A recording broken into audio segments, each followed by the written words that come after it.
We are back again with On the Moneyline, a podcast by MMAPlay365. I'm your host Newsome, and we are here to talk about UFC 252 with the trilogy for the UFC Heavyweight Championship, which has a lot more on the line than just a UFC belt. We're talking about the decider for who the best heavyweight of all time is, and the legacy of both fighters too. We're at the apex again, and I can't wait to break down these fights. But just before we get into that, we're coming off a very mixed event in regards to the results last weekend. The two dogs that we played small unfortunately fell short on the night, but the fun gamblers did very well with 11 out of the 14 parlay pieces winning, and one of the pre-built parlays cashed for those fun gamblers too. Remember, we have multiple packages on the MMAPlay365 website with UFC betting advice and daily fantasy sports content for DraftKings and FanDuel too. We've got various subscription lengths and options too, so to see our full service list, please go and visit MMAPlay365.com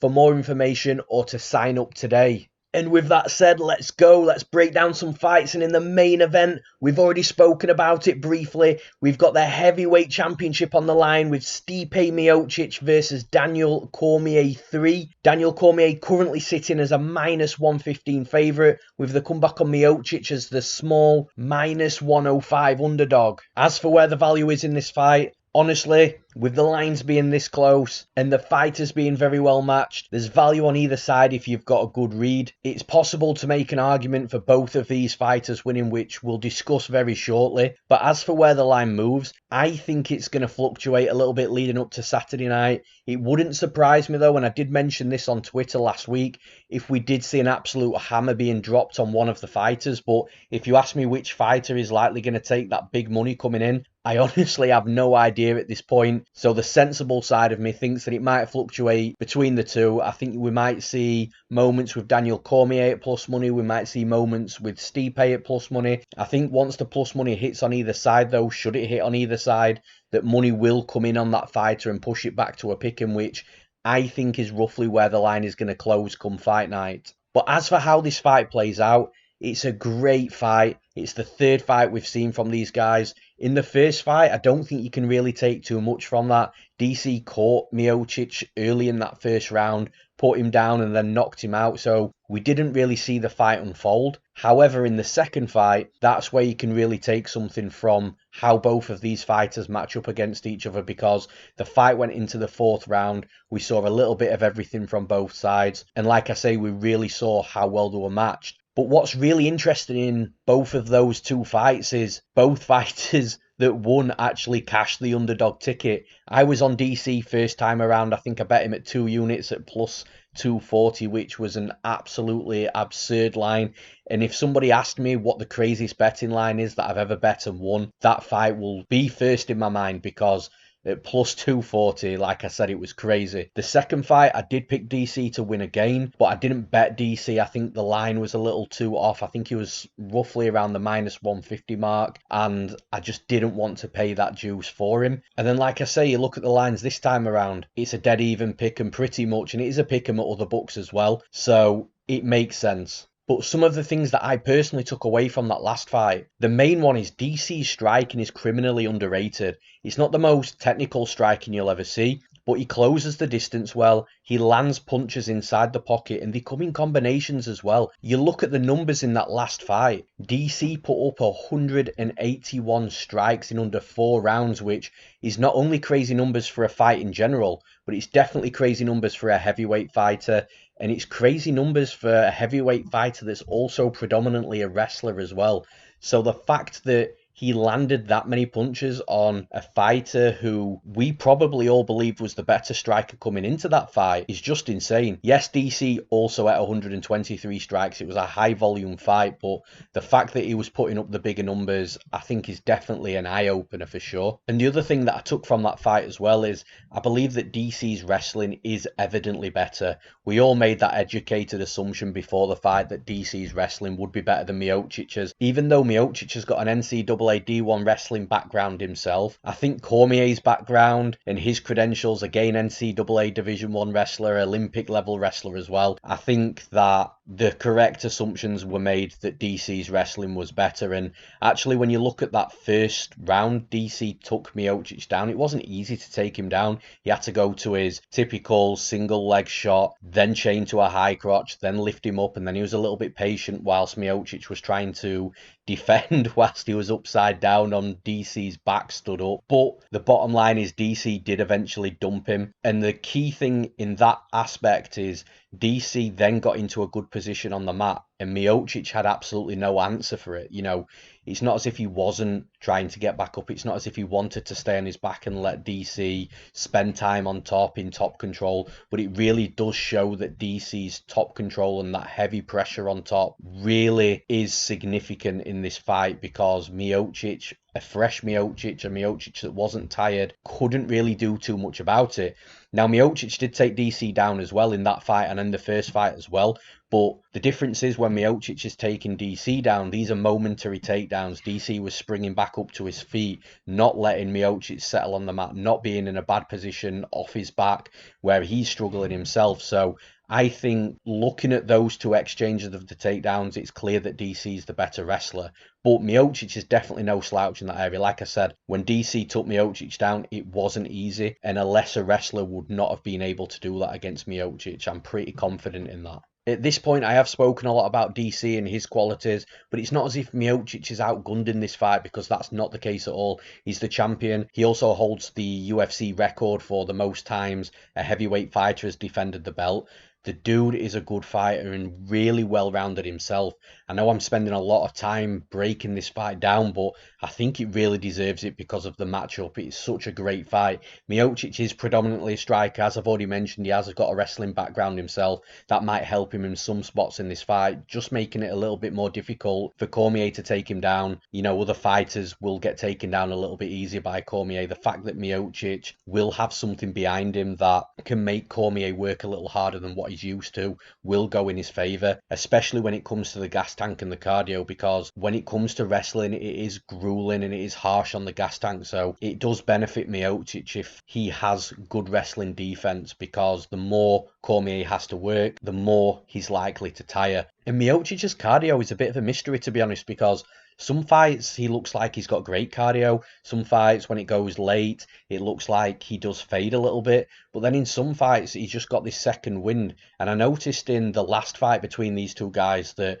Miocic at one point was looking tired, and then a couple of minutes later he'd look a bit fresher, like he'd got that second wind, and then he'd come out the next round, he'd look a little bit tired again, but then he'd recover. And honestly, that's a bit of a problem, because it can be sending pretty bad signals to your opponent. At one point, DC might have been looking at Miocic thinking, right, he's tired, I've got him. But then 2 minutes later, Miocic is not looking tired anymore, and DC's confused to what's happening. I think DC's got to be really careful in this fight. He's got to block the body, because it's very clear that the adjustments Miocic made in that fourth round were absolutely on point. And if he comes out in this first round and starts hitting DC with body shots again, he doesn't have to wait until it goes into the fourth round. He can do that from the start. DC's going to be in trouble if he doesn't do something to counter that adjustment Miocic made in round 4, because it's pretty clear that that's a path to victory for Miocic.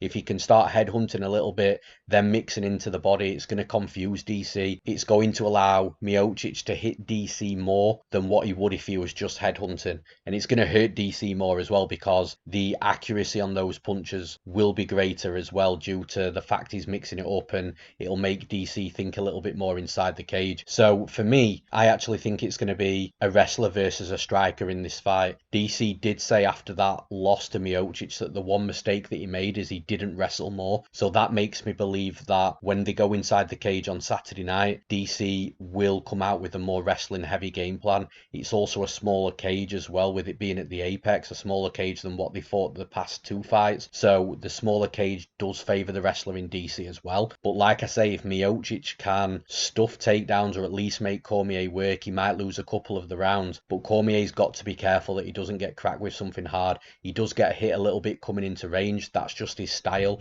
He is durable. He can take punches, which is important, but he can't rely on that, because this is a heavyweight fight, and Stipe does hit hard. He's knocked out a lot of guys in the past. So Stipe, if he's on point, if he's sharp, if he lands a lot of strikes on Cormier's chin again, then he's got every chance of knocking Cormier out. I just think Cormier is going to play to his strengths a little bit more in this fight than what he did in his last fight. I think he recognises that if he can take Miocic down, he can spend time on top. And I think when he's spending time on top, he's not draining his gas tank as much as what he does when he's striking. Typically, and this is just a general point, it doesn't apply to every fight, but strikers gas when wrestling, wrestlers gas when striking, because they're just fighting in positions and areas where they're not used to fighting. I think when Cormier's wrestling, he retains some of his gas tank. So if Cormier comes out with a wrestling heavy game plan, I think he's going to win this fight. I don't think it's going to be easy, but I do have to favour Cormier if he has got that game plan. The thing is, if he doesn't have that game plan, he could still win. As I've already mentioned, his striking's underrated. But the problem is, if he does come out with a striking game plan, then he gives Miocic every opportunity to do exactly what he did to Cormier in the last fight. And at that point, it'll become a very close fight, and Miocic will probably knock DC out later in the fight. I think DC is going to fix the mistakes that he claimed he made in the last fight. I think he's going to come out with a wrestling heavy game plan. For that reason, I favour Daniel Cormier. I'm going to pick Daniel Cormier to become the new UFC heavyweight champion. And in the next fight, the co-main event, this is going to be a fun one. We've got Sugar Sean O'Malley versus Marlon Cheeto Vera. O'Malley currently the minus 310 favourite. The comeback on Vera, the plus 255 underdog. As for where the value is on this line, I absolutely think that the value lies with Marlon Vera. I think the line is way too wide in this spot.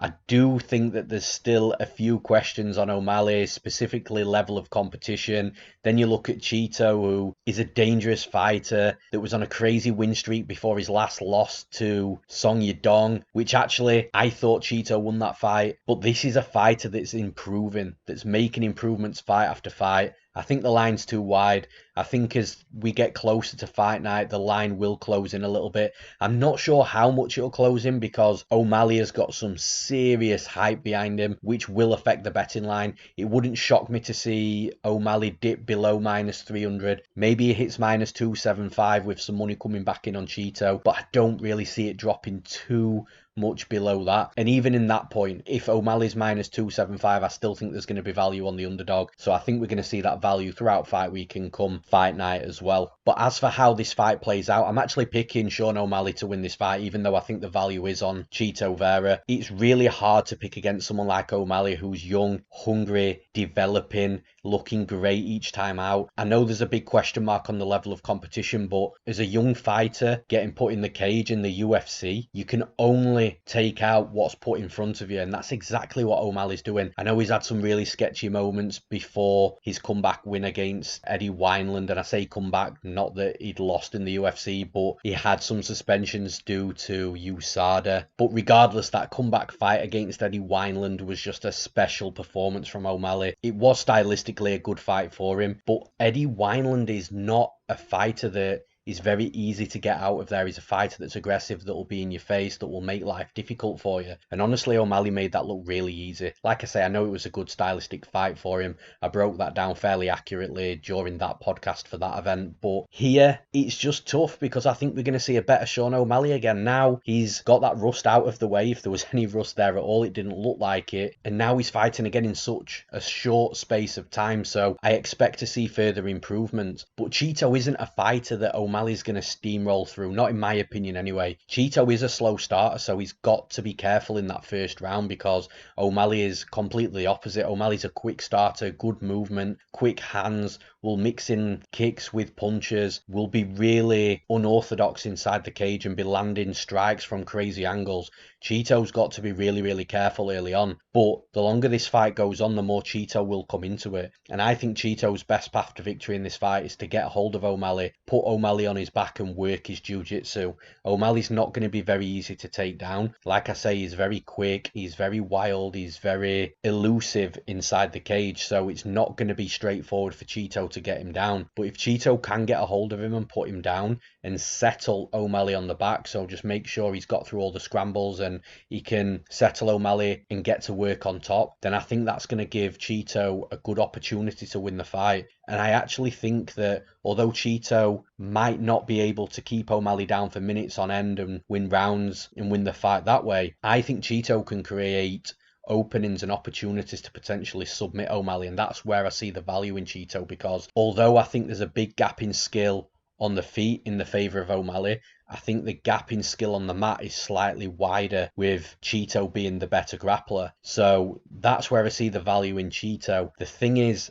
I don't think O'Malley's going to be that easy to take down, as I've already mentioned. I think O'Malley is going to be able to land on Chito early in this fight, and I think there's a really good possibility that O'Malley takes Chito out of there in round one. His punches are just so deceptive, the timing, the accuracy. And when I talk about that deception, I'm talking about the power. It doesn't look like O'Malley puts a great deal of power behind his punches, but listen, when you're knocking guys like Eddie Wineland out stone cold unconscious on the mat, you got power in your hands. So the bottom line here is, as much as I want to pick Chito Vera to win this fight, I just can't pick against the young, hungry prospect who is looking great each time out. I know a lot of hype trains have been derailed lately, but I don't think O'Malley's hype train is going to derail in this fight. I think he is looking like a very special fighter, and you can really see legitimate qualities in his game. Overall, I think that his movement and his speed is going to be enough to be able to see takedowns coming in from Chito. It's going to be enough to allow Chito to close the distance and potentially trip him to the mat. And as Chito's coming in, because Chito's got to come in if he wants to try and take him down,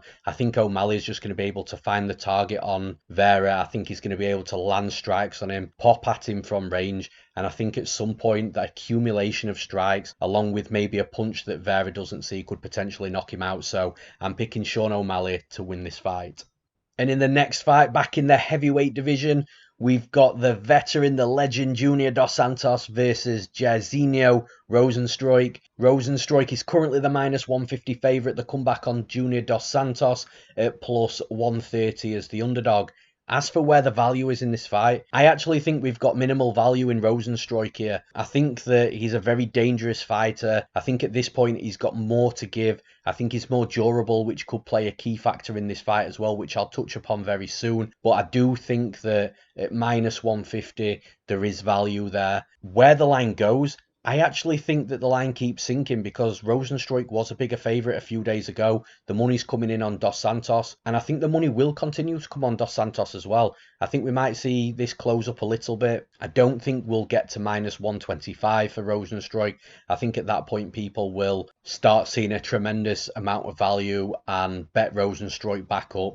But I do think it is going to come down a little bit. We might see Rozenstruik at minus 140, maybe minus 135. But regardless, come fight night, I don't think it's going to be too far off from where we're at right about now. As for how this fight plays out, I know Rozenstruik's got this kickboxing background that we talk about every time, but honestly, I don't see an absolute kickboxing phenom in Rozenstruik's game inside the cage. He's obviously got qualities. He's good defensively, he can make reads very quickly inside the cage, make adjustments very early on as well. But we don't see that crazy kickboxing style where kicks are flying in from everywhere, erratic lateral movement, bouncing in and out of range. So although he's got that kickboxing background, I actually think that Dos Santos is the better technical striker in this fight. I think his boxing's really good, and I've said this for a while. His movement's good as well, especially when he's being forced back against the cage. He's got good exits, he's got good angles, and he can escape once his back hits the cage really, really well. He finds the angle, he'll exit out, he'll reset in the middle of the cage, and it's really frustrating if you're the fighter that's closing him down and putting the pressure on him with the aggression, because once you've got him against the cage, you've sort of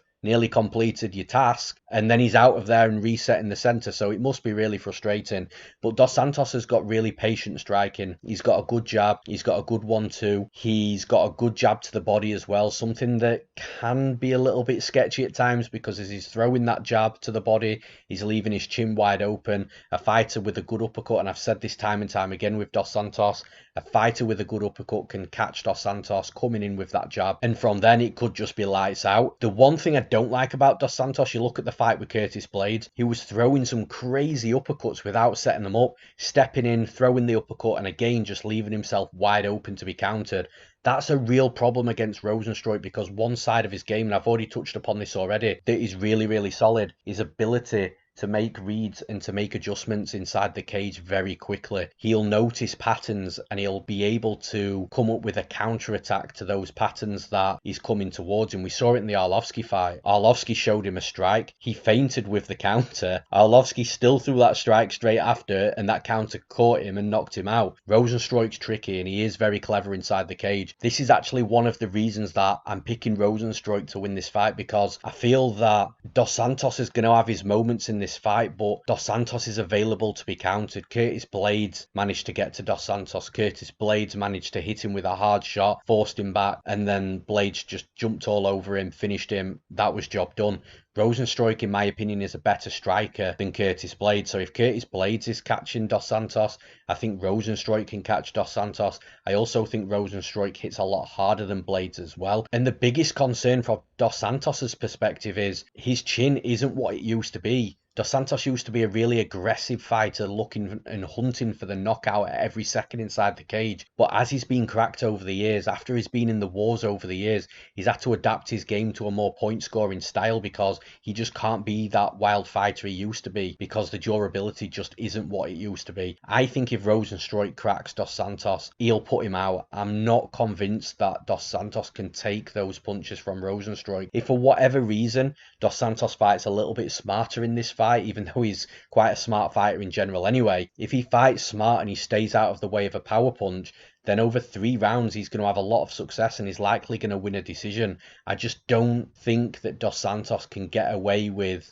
fighting that point scoring style for 15 minutes without taking something in return from Rozenstruik. Rozenstruik's better than that. So I think Rozenstruik at some point is going to catch Dos Santos, and I'm picking Jairzinho Rozenstruik to win this fight. And in the next fight, we've got a fight that I think is stylistically amazing. I think from a stylistic perspective, it's my favourite fight on the night. We've got John Dodson versus Merab Dvalishvili. Dvalishvili currently the -185 favourite. The comeback on Dodson at +160. I think from a value perspective on the betting line, there's not too much value in this fight right now as the lines are sat where they are. And the reason I say that is because I am picking Dvalishvili to win this fight, but I don't think he should be this big of a favourite. I think we're bordering on the disrespect towards John Dodson at this point. And for that reason, I do think the lines close up the closer we get to fight night. I can see an argument for people putting money on Dvalishvili for the reasons that I'll touch upon very shortly in regards to youth, the pace, the pressure, and then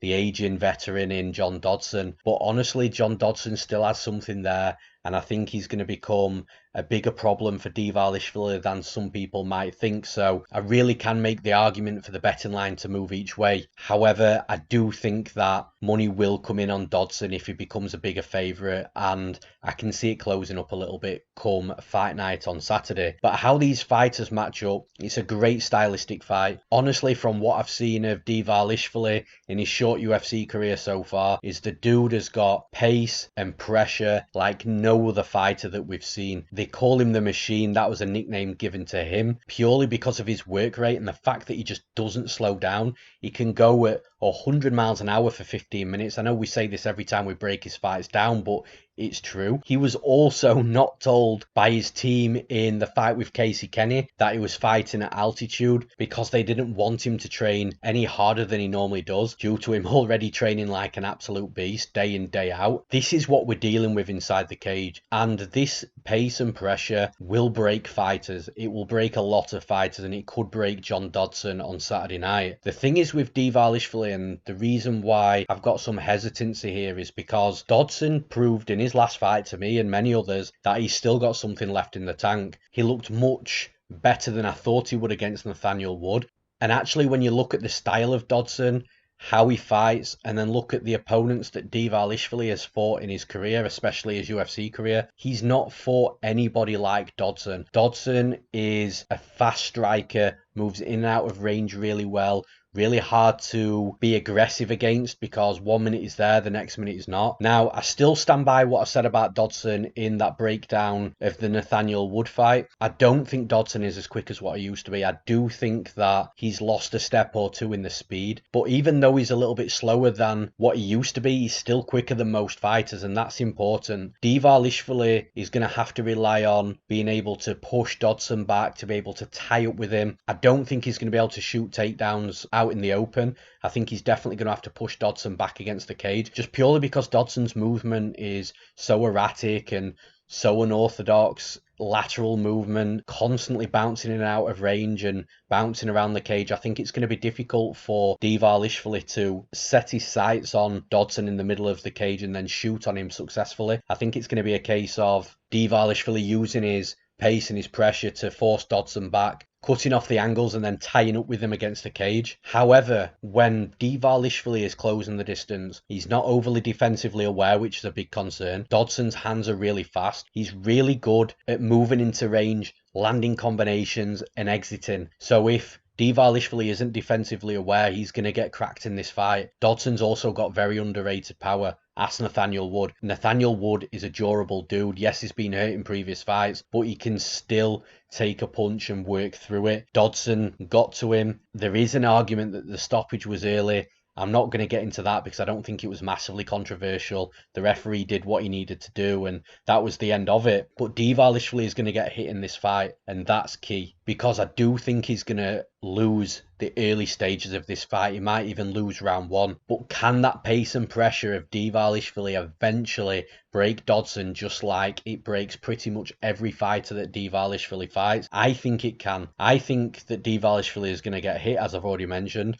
I think that there's an opportunity there for Dodson to knock him out or just overwhelm him with a barrage of strikes. But if Dodson doesn't get Dvalishvili out of there early, I think that Dodson will naturally slow down a little bit the longer the fight goes on. But as I've mentioned, the pace and pressure that Dvalishvili brings is just completely different to anything that we see in the UFC. I honestly can't think of a single fighter that can fight at that intensity, that high intensity, and do it for 15 minutes without even slowing down a little bit. And Dvalishvili mixes in takedowns into that as well. 10, 11, 12 takedowns per fight. He just doesn't slow down at all. And Dodson is probably, for the first time in a long time, going to see something different inside the cage, right in front of him, that he's not seen before. Dodson's been in there with all kinds of fighters, good strikers, good wrestlers. He's dealt with pretty much everything inside the cage, but he's never seen a Dvalishvili. On the flip side, Dvalishvili has never seen a Dodson. But I just think that if Dvalishvili doesn't get knocked out, that pace, that pressure will eventually wear on Dodson. He could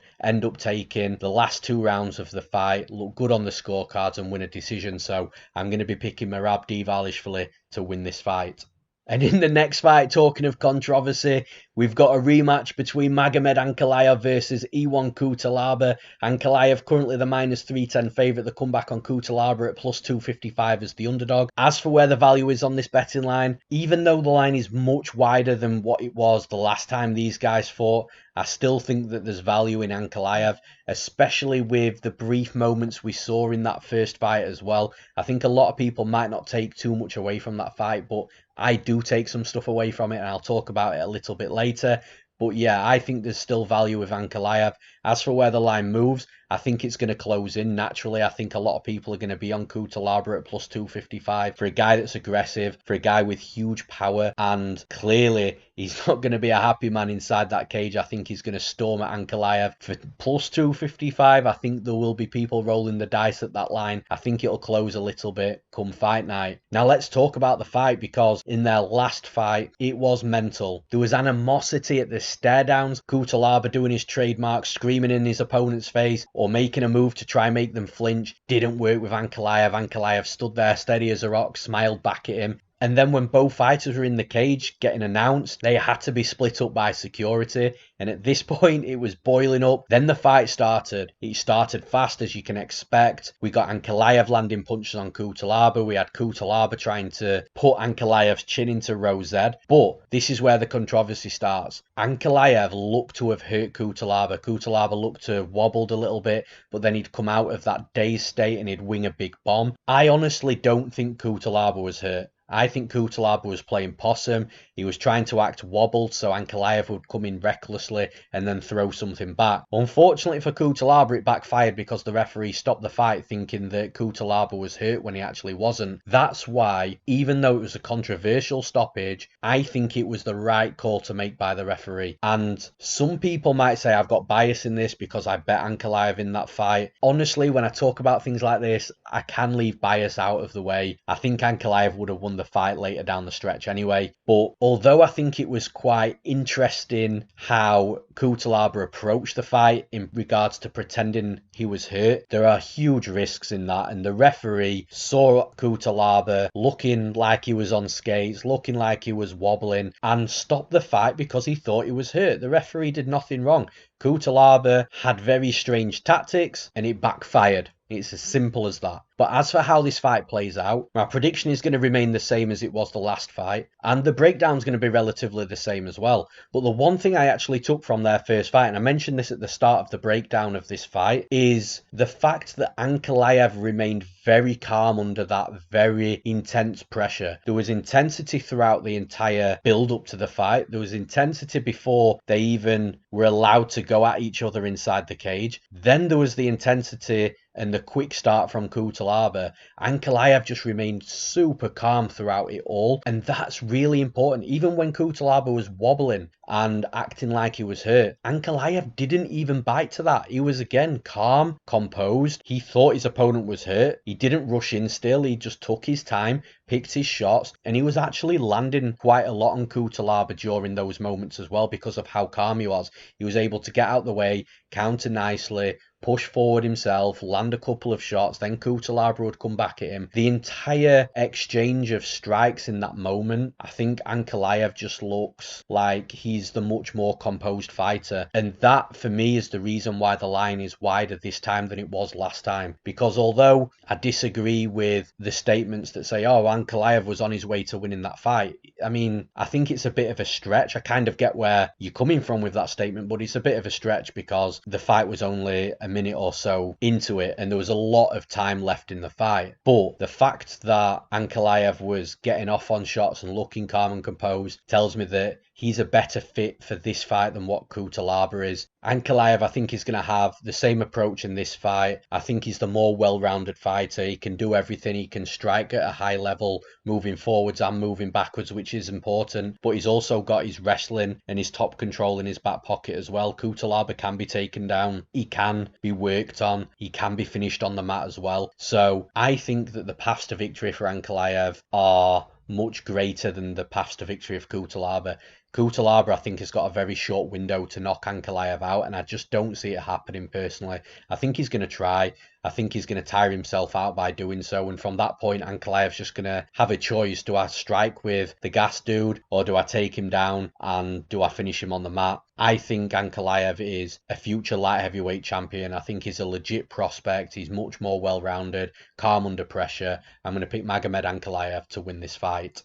And in the next fight, we've got a fight that was added not long ago at all. We've got Jim Miller fighting again in such a short space of time versus Vinc from Hell Pichel. Pichel currently the minus 115 favourite. The comeback on Jim Miller at minus 105 as the underdog. Once again, if you've got a good read on this fight, there is value on either side for sure. As for where the line moves, I don't think it's going to go too crazy either way. I think it's quite fairly lined if I'm being honest. Although I do think that it could be flipped, and I think that would be more accurate if Jim Miller was the minus 115 favourite and Pichel was the minus 105 underdog. But there's not too much in it, and I think that it's relatively fair where it is right now. As for how this fight plays out from Pichel's perspective, is I think we could see a very similar performance to what we saw with Holtzman and Miller. So Miller looked great in that fight early on. He was landing strikes, moving really well in and out of range. But what eventually broke Miller was the forward pressure of Holtzman, pinning him against the cage,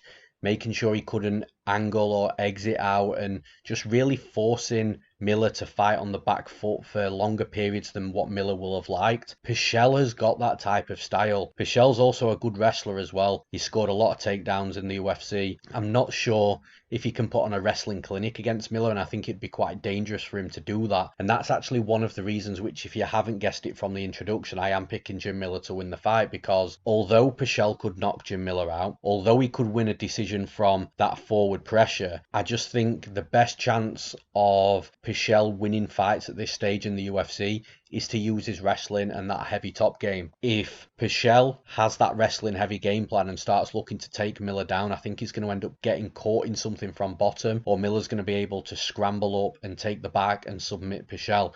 Pichel's got to be very, very careful in this fight. And I think if Pichel's moving forward and trying to put pressure on Miller, I don't think he can do it in the same way Holtzman did. And I think if that scenario plays out inside the cage, I think Miller's going to land quite a few shots on Pichel that could potentially force Pichel backwards as well. That's the thing with Holtzman. No matter how hard you hit him, he's going to look to come forward at all times regardless. Pichel, I don't think he's like that.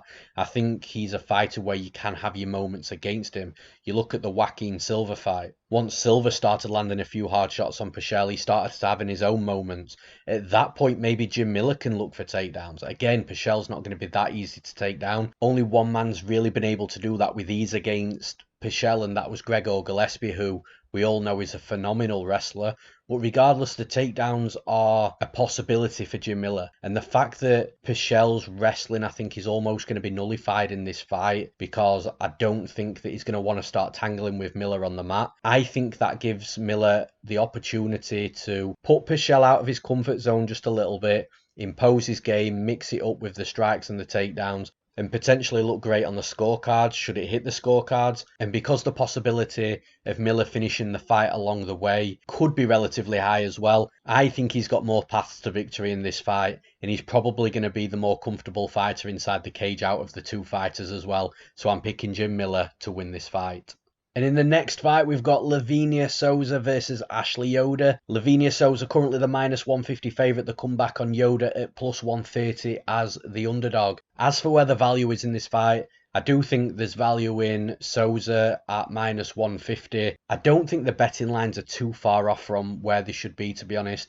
It wouldn't have shocked me to see Souza as a slightly wider favourite. But there's absolutely no way she should be -190, -200 in this spot. Like I say, I don't think it's too far off from being a really fair betting line. And as for where the line moves closer to fight night, I think we're going to actually see money coming back in on both sides. I think we might see money coming in on Souza initially, pushing her out to be a bigger favourite than what she should be. And at that point, we might see money coming back in on Yoder from a value perspective, and the fact that Yoder can make fights quite close, which is something that I'll mention in just a moment. I think the lines aren't going to move too much. I think they're going to close roughly where we're at right about now on fight night. But as for how this fight plays out, Yoder's going to have a height advantage, she's going to have a reach advantage, she's going to have those physical advantages inside the cage. So it's a question of, can Souza close the distance effectively? Can she do so without getting tied up? Can she do so without getting taken down? And like I've already mentioned with Yoder, she's got a knack for making fights really, really close. She's actually only won 2 fights in the UFC, Amanda Bobby Cooper and Sayori Kondo, both in my opinion, no disrespect, very low level fighters. Both fighters that I don't believe are with the UFC anymore either. So those wins for Yoder, she looked okay in them, but they aren't spectacular wins. However, even the fights that she's lost, you look at the Randa Marcos fight and her last fight, I do think Marcos was the rightful winner in that fight, but she just made the fight really close, even though she had some stylistic disadvantages. So that's one thing you've got to take into consideration here, that Yoder can make a fight close, even if she's outmatched, outgunned, and not the better fighter inside the cage. It's a problem, and it's a problem that Souza's got to overcome, because Souza can't allow Yoder to start taking over the fight, because that's when she makes the fights really close. I think, though, that the aggression of Souza is going to allow her to push forward. I don't think Yoder likes aggressive fighters coming at her when she is being overwhelmed a little bit with pressure. She doesn't seem to like it. She'll look to tie up straight away. She will have some advantages in the clinch in this fight, being the taller fighter. She'll be able to sneak the underhooks in much easier. But I think that Souza is going to be the stronger fighter in this fight. And even though she's the smaller fighter, she'll be the fighter with the lower centre of gravity. That could help her in clinch positions also. And stylistically, I think Souza is going to have something for Yoder in this fight. Souza's got a judo background. She's also got a Brazilian jiu-jitsu background. And she's not a bad striker either. She's really good all round. I don't think Yoder's going to be able to get a head and arm throw in this fight. I think the judo of Souza is too good. I think if they do start tying up inside the clinch, we might see Souza land a couple of trips, get on top, work Yoder on top. However, it's quite tricky at that point, because Yoder will start throwing up legs, looking for triangles, looking for arm bars. Souza's got to mind her P's and Q's inside the cage. But over 15 minutes, although Yoder is certainly going to have her moments in this fight, I just think that Souza is going to land more strikes. Marcos looked like a phenomenal boxer against Ashley Yoder, and I'm not saying she's not developed or improved, but Marcos isn't known for her boxing. She was landing strikes. She had a similar reach disadvantage, a similar height disadvantage. She was able to get inside, land shots. I think Souza could do the same. And when it comes to takedowns, when it comes to the grappling, again, Yoder's going to have her moments. Souza's got to be careful she's not submitted. But I think over the 15 minutes, if it hits the scorecards, which I do think it will, the judges will look at the fight, and I just feel that in every round, Souza will have just done enough to beat Yoder. Yoder might even take a round along the way. We might even see a split decision as well. That wouldn't shock me either in this type of fight. But I think two judges are going to see an edge for Souza in at least two of the rounds. So I'm going to pick Livinha Souza to win the fight. And in the next fight, we've got Herbert Burns making a quick turnaround again. And he's fighting a returning Daniel Pineda, who was with the UFC many years ago. We've got Herbert Burns currently the minus 255 favourite. The comeback on Pineda at plus 215 as the underdog. As for where the value is in this fight, I don't think there's a tremendous amount of value, if I'm being honest. I think the line's a little too wide, even though I do favour Herbert Burns to win the fight. I think the line should be a little bit shorter. I think we see that line get a little bit shorter. I don't think we're going to see a huge amount of money coming in on Pineda. But I do think that Burns will close up a little bit. We might see him close to minus 225 opposed to minus 255. As for how this fight plays out, I think it's a really interesting fight, because Pineda's no slouch. I don't think Herbert Burns is going to steamroll him and go through him as easily as what he did against someone like Evan Dunham. Pineda's still got something about him, man. In that fight against Ankalaev in the PFL, if you haven't watched that fight, go back and watch it. Do yourself a favour, because that finishing sequence from Pineda was a thing of absolute beauty. It was an unbelievable finish.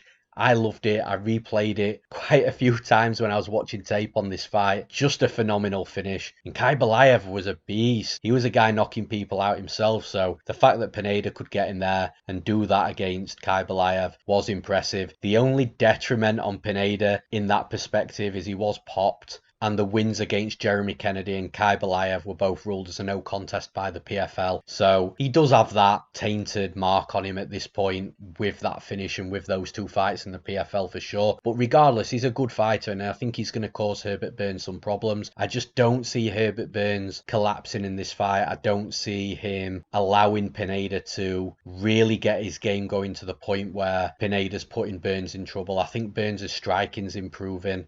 I think everybody at that camp, including his brother as well, everyone's just looking really phenomenal. They're on a heater right now. Like I say, his striking's improving. His submission game, we already know, is absolutely phenomenal as well. Even though Pineda's no slouch on the mat, I think Herbert Burns is absolutely the better grappler in this fight. I think Burns has got more paths to victory. I think he's got more ways to look better in this fight as well. Even with the striking, It's going to be close. He's got to be careful of Pineda. Like I say, Pineda has been looking sharp in regards to his striking. But Burns, I think, can also look decent with his striking. If he doesn't, if I'm wrong, and Pineda starts getting off on strikes, then Burns has got plan B, take him down, work him on the mat. And the level of intelligence that Burns possesses on the mat with his positional abilities, with his submission attempts, position first, submission second, he's just an absolute killer on the mat. I think if it hits the mat, Pineda's going to have problems. I think it is going to hit the mat at some point. Whether Burns is looking good in the striking, whether Pineda's actually putting it on Burns, I think the fight hits the mat at some point, and I think Burns is going to look great down there, and I think we're going to see another submission in this fight. So I'm picking Herbert Burns to win this fight. And in the next fight, we've got the returning Felice Herrig, who we haven't seen for 2 years inside the octagon. And she's fighting Virna Jandiroba. Jandiroba currently the -300 favourite. The comeback on Herrig at +250. Now, as for where the value is in this fight, I really do understand where the line is. Coming back from a 2-year layoff as a 36-year-old fighter is not going to be easy no matter who you are. To do that against Virna Jandiroba is a very tough ask in my opinion, so I do understand where the line is, why it's so wide. With that being said though, I do think the line does close up a little bit come fight night. Herrig's still got name value. Herrig still fought some of the best fighters in the division. She's beaten some of the best fighters in the division as well. So because of that, I can see it closing up a little bit. We might see Jandiroba hit -275, maybe -250 if a lot of money does come in on Herrig. Either way, I do think the line closes a little bit come fight night on Saturday. As for how these fighters match up though, I think it's a difficult one for Herrig. Like I've already said, 2-year layoff, 36 years old, fighting someone like Jandiroba, who is a specialist on the mat with her submissions. She's a good round winner as well. I just think it's going to be tough for Herrig to really impose her game in this fight, because the way Herrig fights is she's quite aggressive. She comes forward with her hands. She's quite a stocky fighter as well, and I say that with a compliment because she is really physical. She looks like she's in great shape. She'll come forward, she'll land her shots, but that's the type of fight that Jandiroba wants, and we saw that in Jandiroba's last fight against Mallory Martin. The second that Martin looked to be overly aggressive and come forward and wanting to land herself, she got taken down, and I can see the same things happening in this fight. Herrig's got to be able to stop that takedown. She hasn't got bad takedown defense, and actually the last person to take Herrig down, ironically, was Paige Van Zandt back in 2015. So that just tells you the level of takedown defense that Herrig possesses. On the flip side to that though, after Paige Van Zandt, it was Kaylin Curran, Alexa Grasso, Justin Kish, Courtney Casey, Karolina Kowalkiewicz, Michelle Waterson. These fighters aren't overly reliant on getting the fight to the mat to win fights, where I think Jandiroba is. So I do think that Herrig is going to be forced to defend takedowns in this spot. I think she might defend a couple of them. I'm not saying Jandiroba is going to take her down at will, but at some point in every round that this fight goes on, I think Jandiroba will land a takedown. I think she will look good on the mat. She'll be able to get to good positions, and if Herrig makes one mistake on the back, Jandiroba will have her back, or she'll have her mounted and she'll be looking to finish her with a submission. I just think it's a really difficult fight for Herrig to come back to. I think Jandiroba's got the specialist skills that she needs to win in this fight, so I'm going to pick Virna Jandiroba to win the fight. And in the next fight, we've got TJ Brown versus the newcomer Danny Chavez. TJ Brown currently the -170 favourite. The comeback on Chavez at +150. As for where the value is in this fight, it's really hard to tell, and I'm not going to try and sugarcoat this. It's been very, very difficult to find any recent tape on Danny Chavez. For that reason, it's a very difficult fight to analyse and to break down, because the tape that we have seen of Chavez, it was a little while ago. Plenty of things can change from that fight to where he's at right now. So I'm actually really intrigued to where the UFC has got their tape from, because I'm pretty sure they aren't signing Danny Chavez without seeing something recent of him at least. Maybe Chavez has private footage of himself, or his coaches has got the private footage, and that's what they've shared with the UFC and not the public. Who knows? But it's a very difficult fight to read either way because of that. And because of that, I can't give any real good reads of where the line's going to move. I'm guessing it might settle where it is about now, because TJ Brown is a good fighter and he's got a good style as well, and he's really good all round. So although the money has been coming in on Chavez, I think it might settle where we're at right about now. I can't see a great deal of money coming in on either side from this point, just because it's almost like a blind spot unless you've seen the tape that nobody else has seen. Really difficult to gauge where the line's going to go, so I'm going to take an educated guess that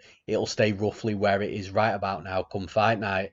As for how this fight plays out, again, it's just a really tough fight to read for the reasons that I've mentioned. Chavez does look to have a good all-round game too. I know I said that TJ Brown has.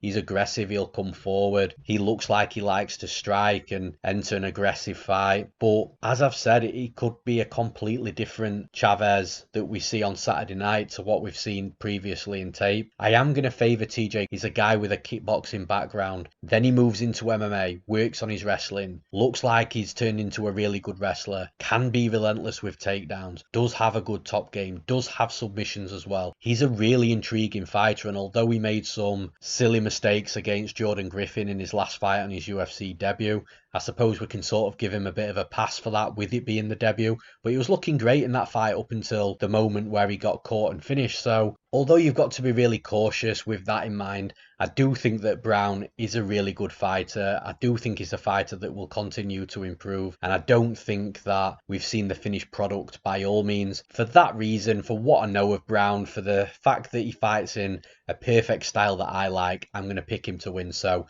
I'm picking TJ Brown to win this fight. And in the final fight of this breakdown, we've got two UFC debutants in the heavyweight division. We've got Christopher Daukaus versus Parker Porter. Parker Porter currently the minus 125 favourite. The comeback on Daukaus, the plus 105 underdog. As for where the value is with this betting line, I do side with the underdog in Christopher Daukaus at plus 105. It's very likely that this fight plays out close, and it's also likely that one of these guys is taking a canvas nap. But for me, I think that Daukaus just looks like the slightly better fighter from a technical perspective. He looks slightly more composed, looks to read things a little bit better inside the cage as well. So for that reason, I do think he is the value side here. As for where the line moves, Daukaus was a bigger underdog just a couple of days ago. A lot of money's coming on him. It's evened it up a little bit. Not yet a pick'em, but I think that's where it might head closer to fight night on Saturday. I just feel that when you watch tape, it is hard to justify Porter as the favourite in this fight.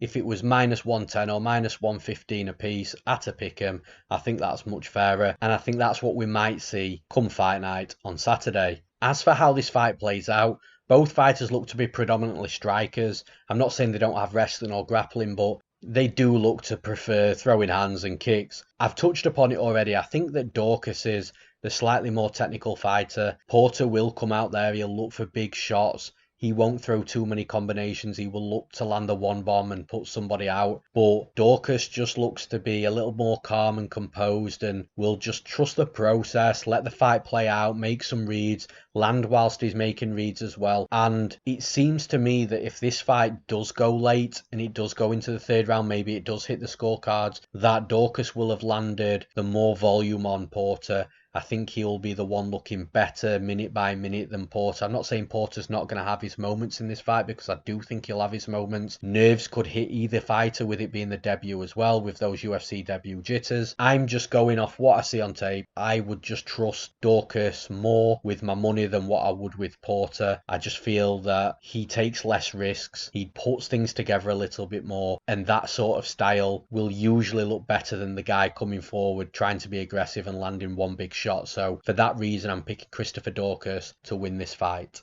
And that's your lot for this episode of On the Moneyline. I hope you all enjoyed it, and once again guys, I'd appreciate all likes to the video and subscriptions to the MMAPlay365 YouTube channel too. Remember, you can get all the betting advice you'll ever need over at MMAPlay365.com. We cater for long-term gamblers that like to build their own bets and strategies, gamblers that just want to follow exactly what I bet on, and we also cater for you fun gamblers that like the long fun shot parlays, or ACCAs as we call them in the UK, and we also support the DraftKings and FanDuel players with our daily fantasy sports content as well, which comes with your very own private chat room so you can chat to our expert throughout each fight week. We have plenty of different packages and subscription options for you guys to choose from, and they're all at very affordable prices too. Just hop onto MMAPlay365.com and see what's best for you. Thank you all for listening, and we'll see you at the next event.